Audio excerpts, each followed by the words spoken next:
Cinema കാണുമ്പോൾ ലാലേട്ടൻ്റെ പല ഭാവങ്ങൾ നമ്മളിലേക്ക് വരുന്നുണ്ട്. അതിപ്പോൾ വീര്യായാലും ഏത് ഏത് ഭാവവും നമ്മളിലേക്ക് വരും. പക്ഷേ ലാലേട്ടനെ അല്ലാതെ കാണുമ്പോൾ എനിക്ക് പേഴ്സണലി തോന്നുന്നു വളരെ കാം ആയ ആളാണ്. അതൊരു ശരിക്കും ഒരു ഇന്നർ പീസ് മുഖത്തേക്ക് വരുന്നതാണ്. അത് എല്ലാവർക്കും സാധ്യമായ കാര്യമല്ല. നമ്മുടെ ഒരു നിരന്തരമായ ഒരു ശ്രമം സ്വാഭാവികമായിട്ടുണ്ടാവും. നമ്മൾ എല്ലാത്തിനോടും കലഹിക്കാതിരിക്കാൻ നമ്മളെ പഠിപ്പിക്കുക, എല്ലാത്തിനെയും സ്നേഹിക്കാൻ നമ്മളെ പഠിപ്പിക്കുക. അങ്ങനെ വരുമ്പോൾ തന്നെ നമ്മുടെ ഉള്ളിലെ ആ ഒരു ഒരു ശാന്തതയായിരിക്കും നമ്മുടെ മുഖത്ത് വരുന്നത്.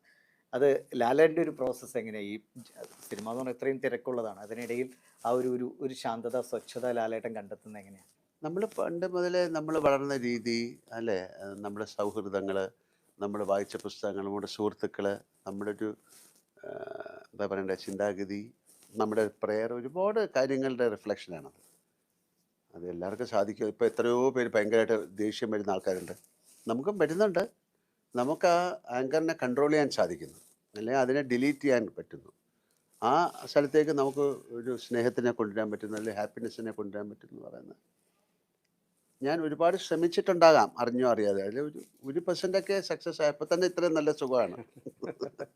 അപ്പം അതുകൊണ്ടാണല്ലോ ഒരുപാട് ഇപ്പം ഭയങ്കര രസകരമായിട്ട് ഇപ്പോൾ ഒരാളിരിക്കുന്നു, ഒരു സന്യാസിമാരൊക്കെ അല്ലെങ്കിൽ ഇങ്ങനത്തെ ഒരാൾ, അയാൾ നമ്മളെക്കാട്ടിലും പ്ലഷറിൽ ഇരിക്കുകയായിരിക്കും.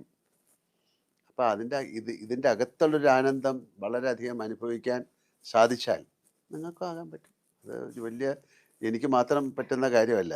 അത് അകത്തേക്ക് നോക്കുമ്പോഴാണ് കണ്ണടയ്ക്കുന്ന ഇതിനാണെന്ന് താൻ പറയുന്നത്. അകത്തേക്കും കൂടെ നോക്കിക്കഴിഞ്ഞാൽ അതിലും ഭയങ്കര രസകരമായാണ്. പിന്നെ ഈ ആങ്കർ അല്ലെങ്കിൽ ഒരു ജലസി അങ്ങനെയൊക്കെയുള്ള കാര്യങ്ങളൊക്കെ മാറ്റാൻ സാധിച്ചാൽ അതുകൊണ്ട് ഒരു ഗുണവുമില്ല. ഒരു ആങ്കർ കൊണ്ട് എന്താ കാര്യം? നിങ്ങൾ എന്നെ കുറേ തിരിച്ച് കുറേ ശത്രുക്കളുണ്ടാകാൻ വഴക്ക് പറഞ്ഞാൽ എൻ്റെ എനർജി, പക്ഷേ നമ്മളും വഴക്ക് പറയാറുണ്ട്, റിഫ്ലക്സുകളാണ്. ഞാനതിനെ ക്യാരി ചെയ്യുന്നില്ലെന്നേ ഉള്ളൂ.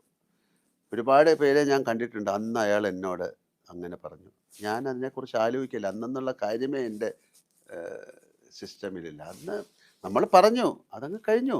അല്ലാതെ അതിനെക്കുറിച്ച് പോസ്റ്റ്മോർട്ടം ചെയ്തിട്ട് എന്താ കാര്യം? പിന്നെ റിഫ്ലക്ഷനുണ്ട്. ഒരാൾ എൻ്റെ അടുത്ത് പൊടാന്ന് പറഞ്ഞാൽ ഞാൻ തിരിച്ച് പൊടാന്ന് പറയും. പക്ഷേ അയാൾ എന്നെ പൊടാന്ന് പറഞ്ഞല്ലോ എന്ന് പറഞ്ഞ് അതിനെ കൊണ്ട് നടക്കാറില്ല. ഇമോഷണൽ ബാഗേജ് കൊണ്ട് അത് നടക്കുന്നത് നല്ലത്. ഉണ്ടായിരിക്കാം. അത് എന്നെ സംബന്ധിച്ചിടത്തോളം നല്ലതെന്നാണ് ഞാൻ വിചാരിക്കുന്നത്.